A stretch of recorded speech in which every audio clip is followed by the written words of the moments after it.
you know you're not a genius? Well, I don't pass any of the tests, really.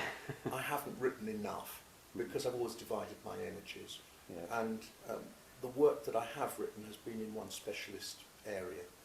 And I do think that for anybody to be describable as a genius in music, there has to be a universality and something that transcends its immediate time and place, which I don't think my work does. That if you hear the things I've written, they do speak to you of the choral culture of the time they were written.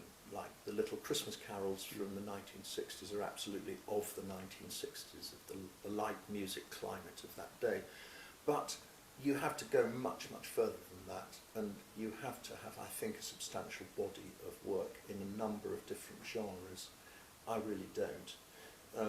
That I would hope that the best of what I've done might, with luck, get remembered. And that's one of the reasons we compose, I think. It's a kind of trying to lay your little claim to a small piece of immortality, because the thought that we'll just get snuffed out and that'll be the end is always hard to live with. And I think anything that might live on after we've gone is something that I personally find comforting. It's interesting that many musicians who perform, I mean I conduct, would far rather do a concert than a recording. I'm the opposite, because what I always feel about a concert is, well, two things is, one, I always go home kicking myself for something that didn't go as well as it should have. The other thing is that it's all gone the next morning. No matter how beautiful, it's just vanished like morning dew, whereas a recording will potentially give pleasure for years and years to come. And that's, I suppose, why I'm more of a composer than a performer, really, because I would like to leave something that will last, if only for a while. And none of us know how long our work will ever last. Duke Ellington, the jazz composer, famously said, "I don't care how it sounds in 100 years' time, I just want it to sound good now." Yeah. And I suppose I'm fairly immediate. I've mostly written for immediate circumstances, for performing groups that I know in a situation that I know. And so it's really a kind of workaday thing, rather than a bid for immortality. I mean, I don't want to be over-romantic about it. But it would be nice to be remembered for some of the best things, preferably not the less good things. I mean, once you're published, the work that you're pleased with and the work you're not pleased with are all there in print alike.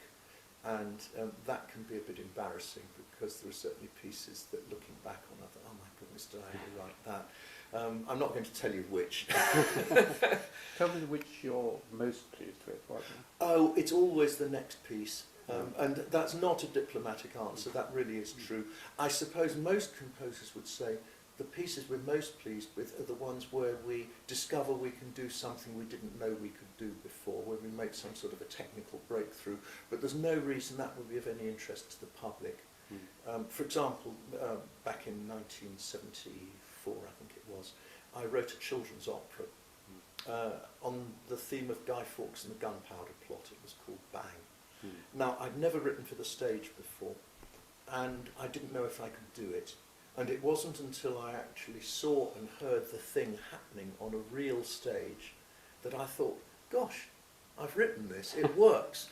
And the piece has not been a great success because it was rather beyond the resources of most average schools to be able to do it. But I don't even know if Bang was a good piece or not, but I do know that I was pleased to have discovered that something I'd never tried before actually did seem to me to work out and was possible. And so that's usually why we're pleased with things, not necessarily how successful they are. And why some pieces get hugely favoured by the public and others seem to fall by the wayside is a mystery to all of us. I mean, the composer is always the last to know. One tries to have a shrewd self-appraisal, but I don't think it's possible. That's a nice answer. Just to finish off on that little side before we go on with your career, how do you actually compose? I mean, do you, I mean, it's obviously different from writing, but do you spend a lot of time thinking and then start, or do you just start and then the thoughts come, or do you go for a walk, or do you drink some tea? I mean, the practical side of I think slow and I write fast. I like to have a time of gestation to mull over a project after it's been put to me. I don't do commissions anymore. I stopped doing those quite a long time ago because I had a bout of a rather unpleasant ailment called ME, myalgic encephalomyelitis, which is a bit like malaria in that it's periodic. You'll have periods when you really do feel rather under the weather and it's difficult to work. And whenever you are a professional composer accepting commissions, you have to be able to say, well, I can put on a spurt at the last minute and stay up all night. Well, if you've got ME, you don't know whether you might not feel well at all in the precious last week or two before the deadline. And so I thought it was prudent to not promise what I might not be able to deliver. I did make a good recovery from that particular illness. It took about 6 or 7 years to do it. But I kind of got into the habit of not accepting commissions. I respond to invitations and suggestions. And that's usually the starting point, that somebody comes to you with an idea saying, look, we've got a choral festival in Carnegie Hall next November where we'll have a number of choirs and an orchestra. Can you write something festive for that occasion? Or our cathedral is celebrating its 900th anniversary, which is the piece I'm just about to write for Ely. And I always try and find out as much as I can about the circumstances in which the piece will be performed, where it will be performed, the occasion it will form part of, who the performers will be, how long it should be, what kind of a character in general terms is being looked for. So it's almost like a crossword puzzle where you're filling in as many of the clues as you possibly can, and all that's needed to complete the picture is the piece itself. I don't work best in a vacuum. I don't think any composers ever do. That you want as many parameters laid down as possible, and you would like, I suppose, the freedom to vary them if you find them too constricting or that you go off in a different direction. Giles Swain, a composer friend of mine, famously will be asked for a 10-minute piece and come up with a 40-minute piece, because he just says, well, once he gets started, there's no stopping him. And sometimes that's welcome and sometimes not so welcome. But I like parameters laid down, and if I'm writing a piece involving text, then I like to have time to think about the text and choose it. If it's going to be a pre-existing one, I search widely, and sometimes takes ages to happen on the exact right one. Sometimes I really do have to write my own text. I remember, for example, that it was David Dimbleby asked me to write a piece for the Council for the Protection of Rural England, which was celebrating an anniversary. He was the president, and he said, look, we want something which will celebrate the environment and man's responsibility towards it. And, you won't find anything on that theme in the Bible. And I searched the various poets, but, there's nothing about emptying your green bin anyway. And so I finally thought I really will just have to write my own text because there's nothing that suits. But the text comes first with me, unless it's an instrumental piece where, of course, that's not a consideration. But then I like to think it over, and I usually say to myself, right, I will start work on that next Monday, and I then try to keep fairly disciplined hours, and I switch to the music. Often the deadline dictates to me how long I've got to write it in, and people often ask about that. Is that terrifying? Is it destructive, or does it actually help you? And I think, truth to tell, it does help. Too tight a deadline can be destructive, because then you just have to accept the first thing that comes into your head. That's what happens with film music, where there's very little time, and you just have to hope that what comes into your head first is good, because there's not much time to think of anything else. But what I think Mozart said, and it's very much to the point, this was reported by his widow, I think, but Wolfgang was always terribly particular about the opening idea, and he would discard 100 until he got to the right one. And there is usually a period where you're assembling your raw material for the piece, the musical ideas, and you have to say to yourself, can I go on a journey with this? Can I make something out of it? Or will I be bored with it by the time I've got to the end? And sometimes you cast around for ideas and cast around for ideas, and time begins to run out, and you say, well, I'll have to make the best piece I can out of what I've got. And the whole thing about composition is that you're stretching out in time an idea which is just like that. An idea is like a little ball of chewing gum. And in music, you have to make it stretch out in time, because music can only be perceived in time. You know, you can't roll Beethoven's Fifth Symphony up in a ball and throw it at the listener. You have to stretch it out. You can only hear it in the length of time that it takes. And so you're creating something which has to be stretched out, because no idea is 30 minutes long. An idea can just be perhaps a few seconds worth. And it's from that that you build gradually an edifice, using technique and using your knowledge of musical structure, and allowing new ideas to occur to you along the way. But what you're basically doing is making much out of little. That's what Beethoven said about composition. And Sullivan said much the same thing. He said, my boy, to somebody who was talking, a pupil, he said, you're trying to make a shilling's worth of goods out of a ha'porth of material. That's what musical composition's about. It's highly technical. It's artificial in the literal sense of that word.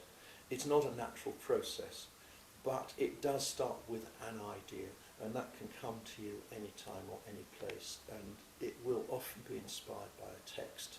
And that's where a great text is a help, because again, William Byrd put it very, very well, that he said if you find the right words, then the melody comes almost as if by itself, of its own accord. I forget how he put it, but that was what he was getting at. And I think it's true that good words, which doesn't necessarily mean great poetry, it means words which somehow inspire or call forth music, are a very, very good start.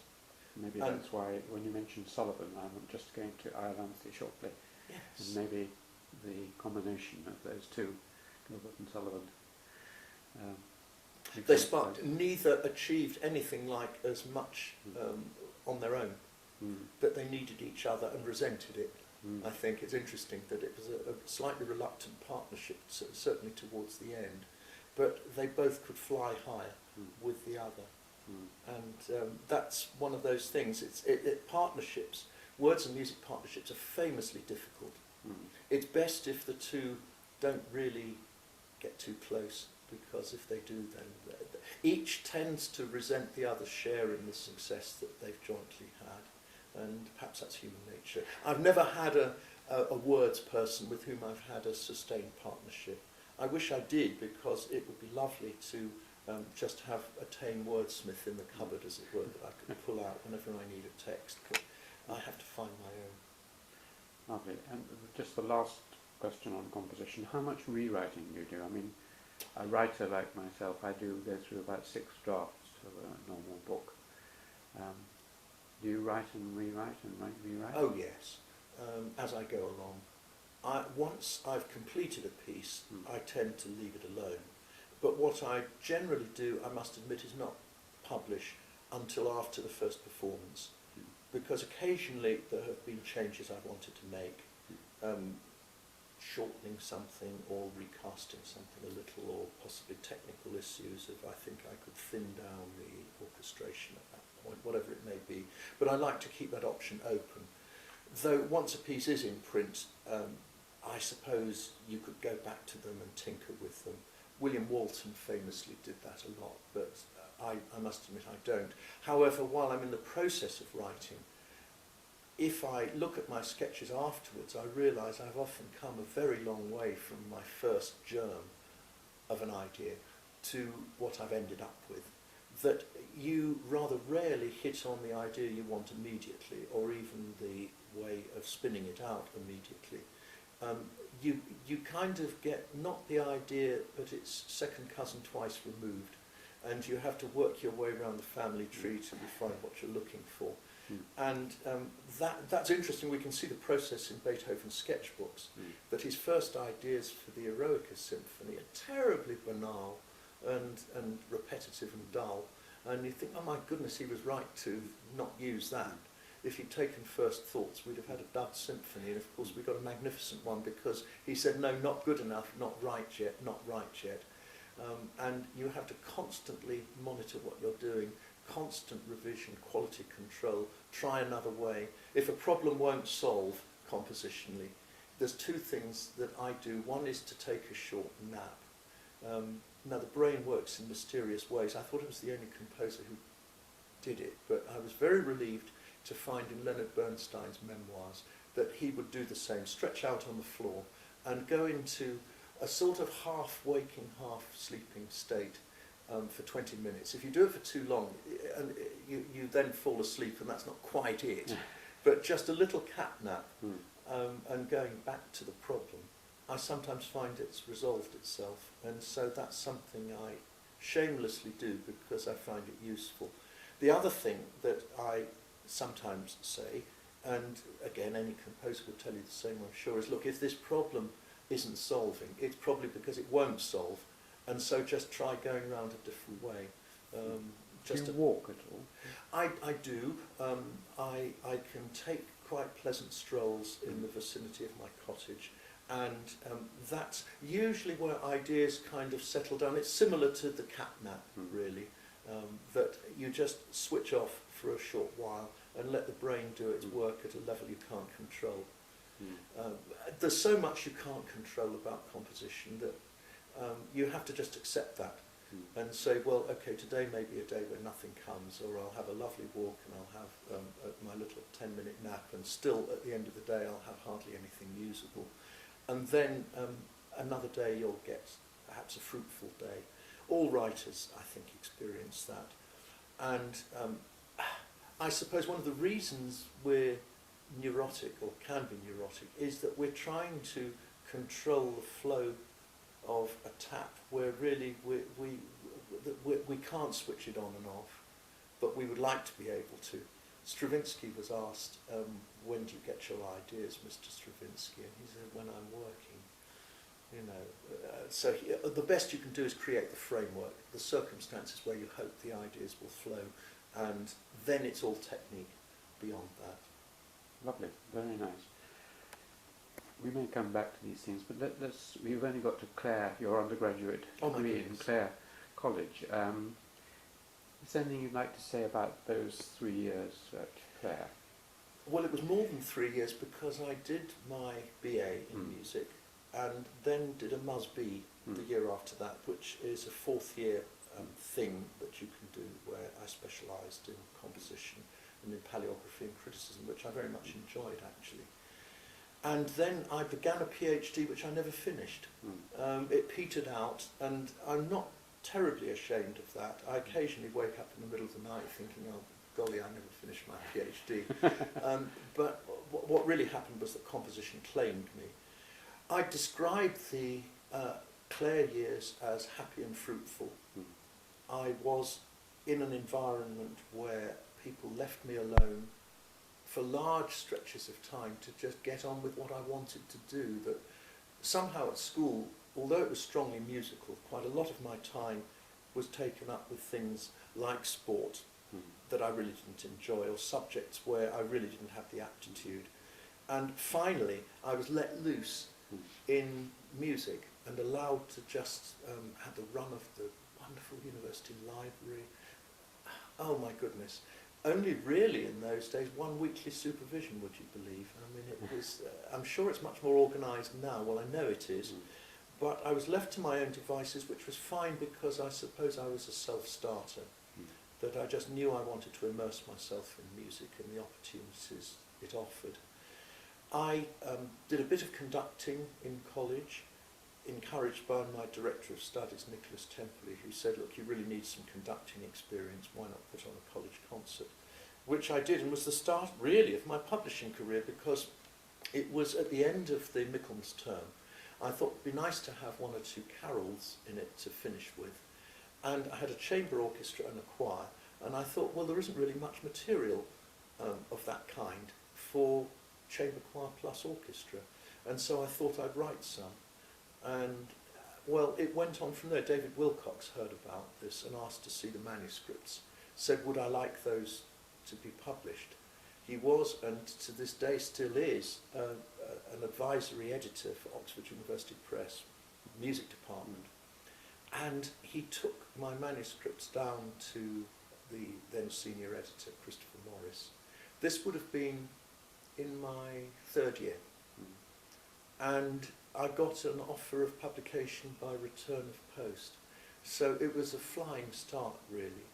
And that wouldn't have happened if I hadn't been here, as distinct from at any other university, and if I hadn't been in David Wilcox's harmony and counterpoint class. So there was a strong element of luck, really. Fulfilling the prophecy of Edward Chapman, you know, get to know David Wilcox. Well, he got to know me. I owe him a huge, huge debt. I would never have had the temerity to show my work to a publisher. So fruitful years, years which laid the foundations for what's turned out to be my career, and the freedom afterwards to spend time composing at taxpayers' expense. I shouldn't say it, but during my PhD, my motivation was a bit shaky for ever completing the thesis, and that was partly because I chose the wrong topic. What did you choose? Well, it would have been the right topic for a social historian. It was proposed by Hugh MacDonald, my Director of Studies in my last undergraduate year. Nicholas Temperley had by then gone to the States. Hugh said, how about investigating the increasing split in 19th century musical culture between high art and popular art? At the beginning of the century, you've got someone like Schubert writing functional dance music for the dance halls of Vienna one moment, and then the next moment, and using the same musical language, writing a symphony or a string quintet or whatever it might be. And by the end of the century, you've got someone like Wagner, who wouldn't have dreamed of writing anything for a dance hall, nothing so low and vulgar, and who only wrote operas. And then again, Johann Strauss, who wrote for the market in dance music, but would never have written The Ring. So in a sense, within something like a span of less than 80 years, you've got two cultural streams diverging, and the idea of the thesis would have been to study that process. And I felt that I just couldn't grasp it, really. There was just too much. It was too big a topic. I'd have been much safer doing something like the keyboard music of Orlando Gibbons or whatever, where there's a limited field that you can reasonably master. But I thought, oh, well, this sounds vaguely interesting, and I didn't think it through. I had to get my application in by a certain date during the vacation, at which point I was working as a messenger at the BBC to earn some money. I wasn't thinking about what I should have been doing, and the advice I would give to any PhD student is well, this was from Professor Sir Jack Westrop, but it was awfully good advice, and unfortunately I didn't hear it till much later, which is, don't start on a PhD unless you really want to find out the things that you will know by the end of it. And I didn't, truthfully, or I didn't want it enough. Plus I was getting more and more drawn into composition and working as an unpaid assistant to David Wilcox in this college and learning a huge lot from that. He took me under his wing, and at a time when he was very heavily overcommitted, I was able to help out with some of the routine musical duties that he had. And that probably did me more good, really, than finishing a thesis. But it was a very happy association with Cambridge. I think I knew that I wasn't going to leave. I did hang around, neither really working on the thesis nor doing much else other than compose. This was the early 70s.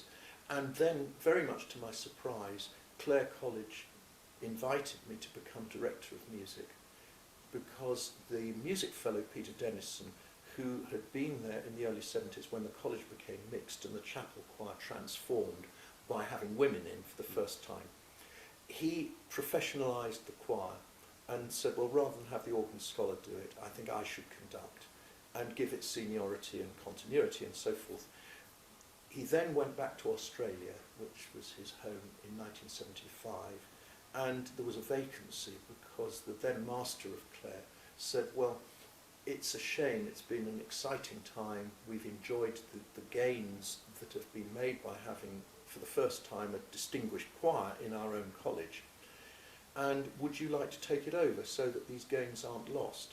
And the stipend was £350 a year, which even then was not princely, but he said, well look, your livelihood is composition, which is true, and you perhaps have some spare time, and we'll give you a room. And after the first year I was given a fellowship.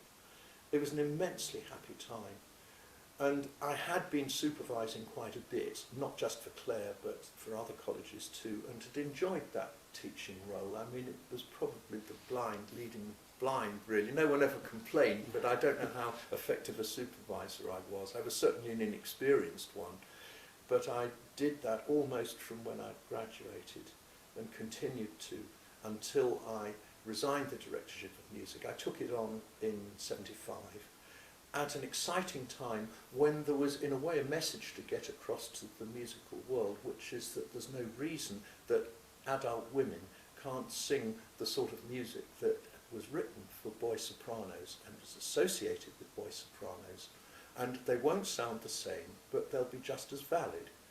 And of course there was still a certain sniffiness about mixed choirs doing the literature associated with choirs like King's, and it was sort of, when I look back on it, something rather cheeky about being just a few yards from mighty King's College Chapel in a much smaller, humbler, but rather domestic and lovely Clare Chapel, performing some of the same music that King's were doing just a few yards away with boys and men. And of course that battle has now been fought and won, not least because groups like the Tallis Scholars, mixed professional groups, were singing Palestrina and Tallis and all of that kind of material, which was written for boys. And so in fact that sort of set the pattern for my musical life in a way, because I've continued to have a strong conducting interest, but I've never held a cathedral appointment with boys and men, nor would I know how to train boys' voices. That's not my thing. But I have worked with adult mixed choirs of every level.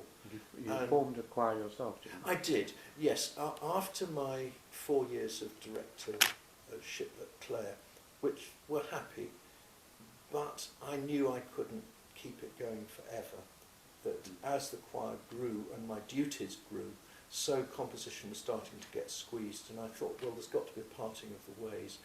If I do this for even another year or two, I'll get so fond of it that I'll never leave. And so in 1979 I handed in my resignation to the senior tutor, and they, to their great credit in Clare, said, well look, we like the idea of a quasi-professional choir in this college. How will we keep it up?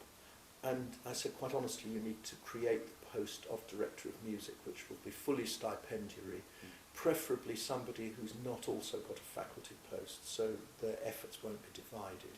They can concentrate full-time on Clare. And this was a very unique post in Cambridge at that time. And of course, lots of colleges have copied it, here and in Oxford, which is a source of great pride to me, because I think I was probably one of the first in a way.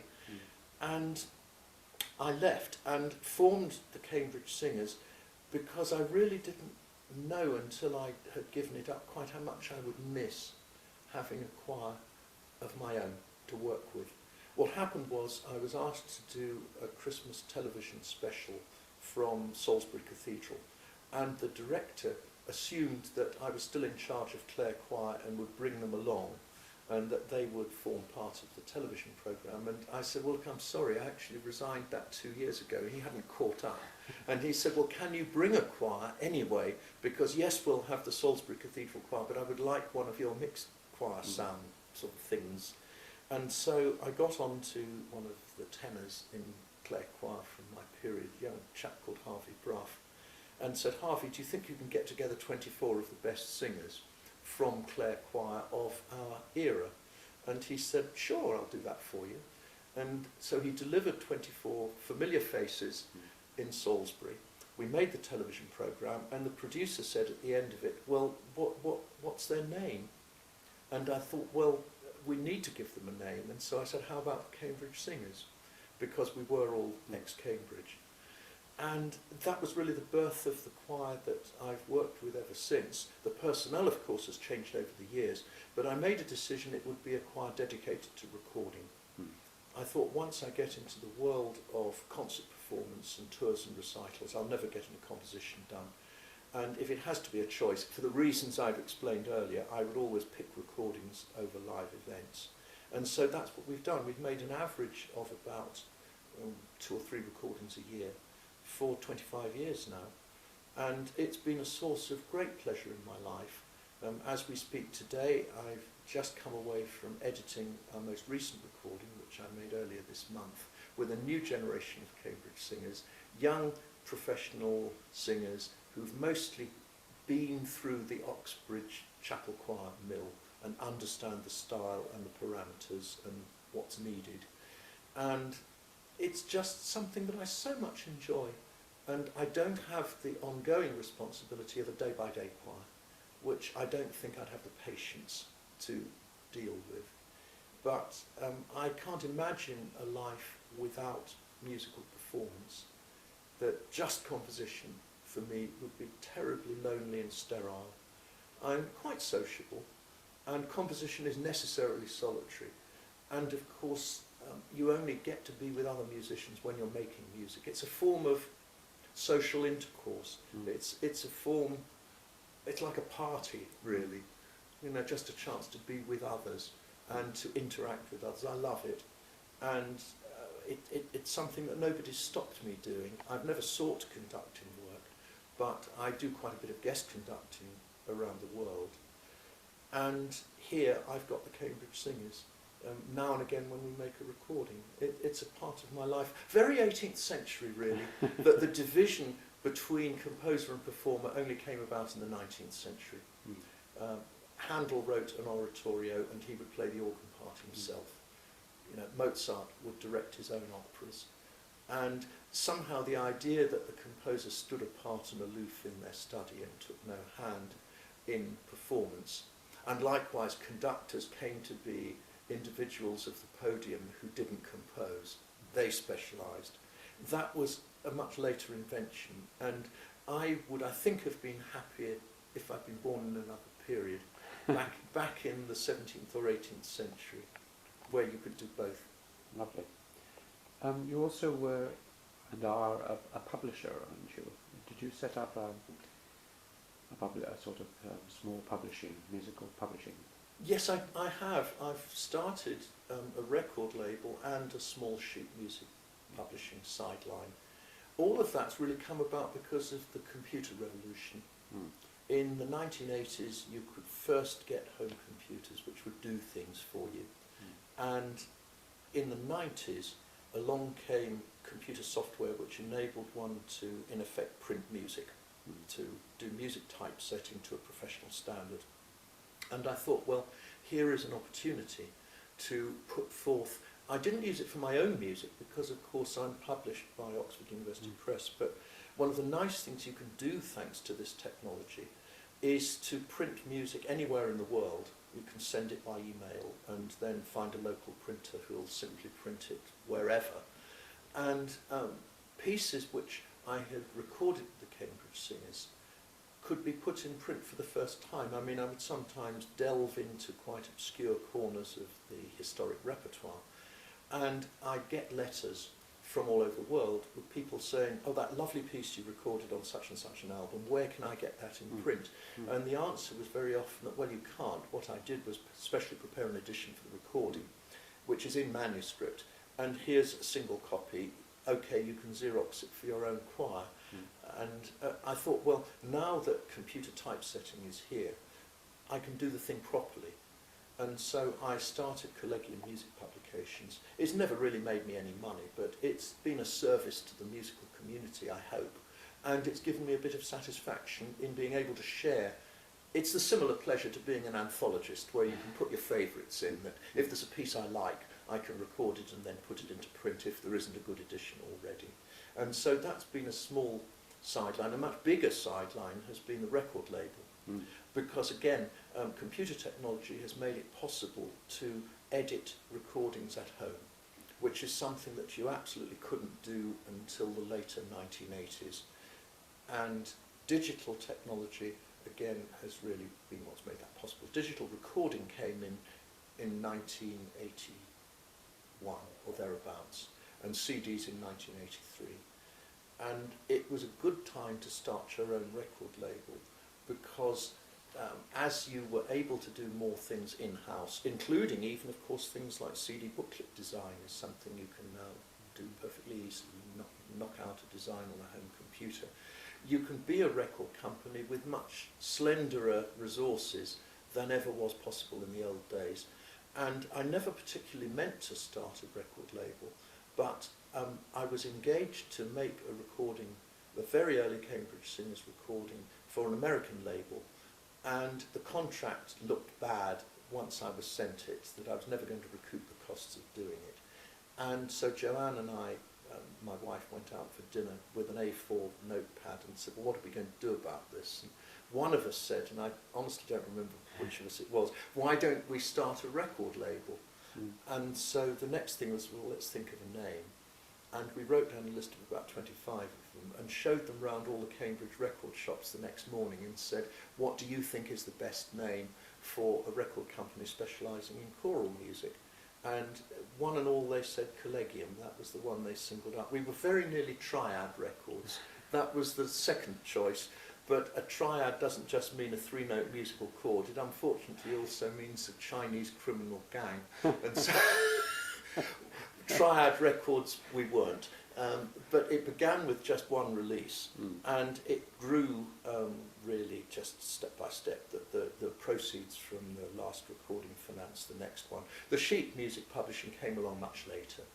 But really, I suppose I'm a statistic in the history of the home computer revolution, because what I've done was always a sideline and something that would not have been possible until home computers came in. I do all my own editing, and my assistant does booklet design, all just within our little office in the garden.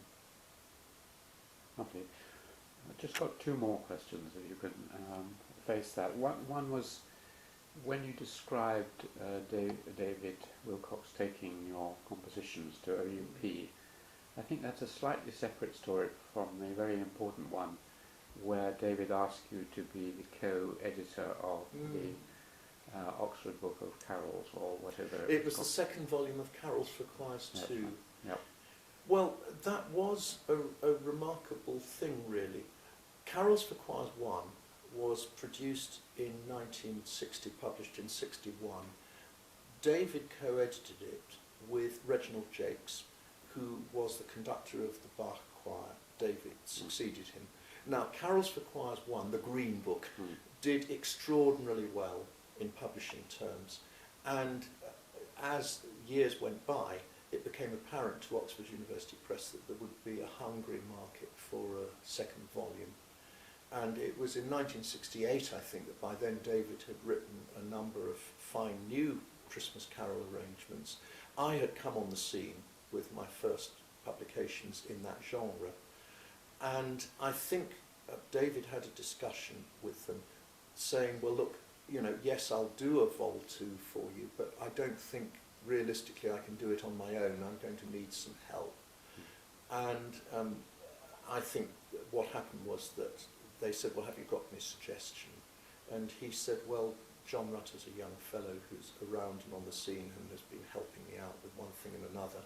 He might be the right person for the job. And they said, well, all right. And really, decisions were simple in those days at OUP, because there was just one music editor, Christopher Morris. And he, I think, liked me and my work. And so despite the huge disparity in our reputations and seniority and all the rest of it, I was taken on really as an equal partner in an enterprise where David obviously was the senior partner, but we had the happiest and smoothest of collaborations. We've both got, I think, quite picky, meticulous minds, and for things like proofreading and sorting out the details of an anthology, we both worked very well together. And we would have many a session over the dining room table at 13 Grange Road, which is David's home. And the book seemed to emerge really quite painlessly. That came out in 1969, or 70, I think it was. And so there was almost a 10-year gap between Vol 1 and Vol 2. And then some years after that, I think it was 1978, Volume 3, yet more. Volume 4 was an upper voices book, just for girls' schools and so on. And that came out in the early 80s, I think. And then after that, we did a compendium of the best of all 4 of the volumes. And that was called 100 Carols for Choirs. And we worked together on that in 1987. I think the two of us had a good chemistry as collaborators. I don't know whether David would say the same thing, but I, for my part, thoroughly enjoyed working with him. And I think that to have been associated with such a publishing phenomenon was really very lucky for me in those early years of my career. And the fact that it carried on until later was a sort of excuse to stay in touch with somebody who had been such a kind and supportive mentor and colleague and friend. Well, that's very nice and could be a good ending, but is there any major thing that we've missed out or skipped over? Well, only really to just say that I've continued to live in Cambridge with my family, and if I take a step back, I think we really have lived in a golden age for people who love choral music in this city. Because, of course, Cambridge has always been noted for its choirs. If you go back to, well, I suppose the era of Orlando Gibbons being in King's College Choir in the 1590s, but in modern times, I suppose it's really with the coming of Boris Ord in the post-war years at King's. I mean, and really their recording profile began to rise and the wider world began to know about them. And at St John's, George Guest. And from there, really, the excellence and fame of Cambridge choirs has just grown and grown, given a huge boost by the coming of mixed colleges in, well, the earliest was King's Clare and Churchill in 1972, and then everyone else following suit. And we're now in a situation where we haven't just got 2 fine collegiate choirs in Cambridge, we've got probably a dozen of them. And growing all the time, where you can walk down Trinity Street and drop in on a lovely choral evensong any week of any term, you know.